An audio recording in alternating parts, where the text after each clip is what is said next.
Mammograms and routine cancer screenings decreased by up to 92% during the COVID-19 pandemic. But now, with Americans getting vaccinated and infection rates decreasing around the country, many are playing catch up on these vital health screenings.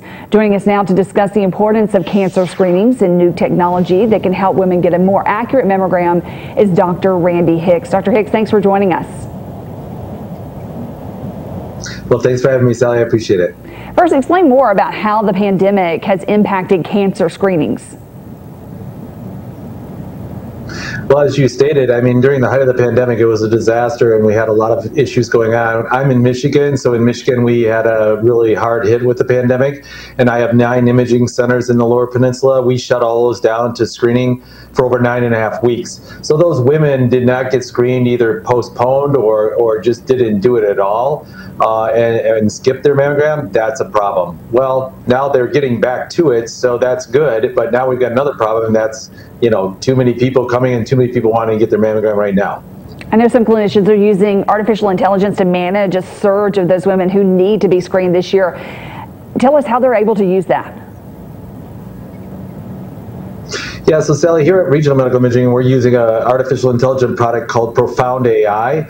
It was the first software of its kind to be FDA approved. Profound AI basically uses the latest artificial intelligence and has been clinically proven to improve our reading times. So as radiologists, we're faster, but more importantly for women perhaps is the fact that we also decrease our callback rates. The rate when a woman gets called back and has a lot of stress, worried about whether or not they're going to find anything when they get her back to do additional imaging. So that's reduced by about 7% with Profound AI.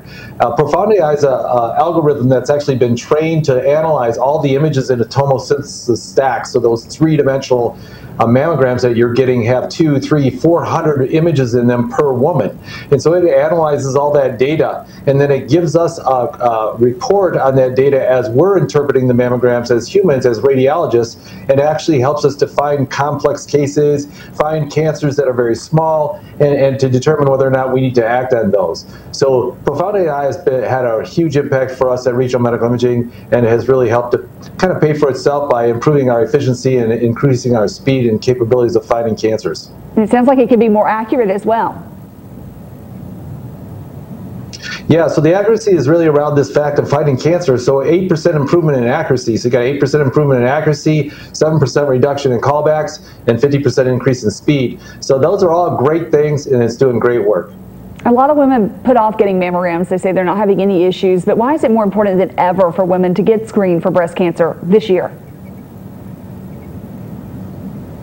Yeah, so I mean, breast cancer was just announced to be the #1 diagnosed cancer in the world. It just superseded lung cancer. So it's a very big problem around the world. 1 in 8 women in the United States get breast cancer. So this is something that we just got to take care of. And additionally, the National Cancer Institute predicts that more than 10,000 people will die of breast and colon cancer due to the fact that they skipped their screening study during the pandemic. So what happens? You skip it, and the cancer gets time enough to grow bigger. And so we need to get our screening done now and get yourself protected. Using artificial intelligence is helpful in improving the accuracy of those mammograms. Where can we go for more information? So you can go to www.icadmed.com. That's ICADMED.com. Thank you so much for joining us and for the information here on Alabama Live this morning. We appreciate it. Thank you, Sally. Have a great day. You too. Coming up here on Alabama Live.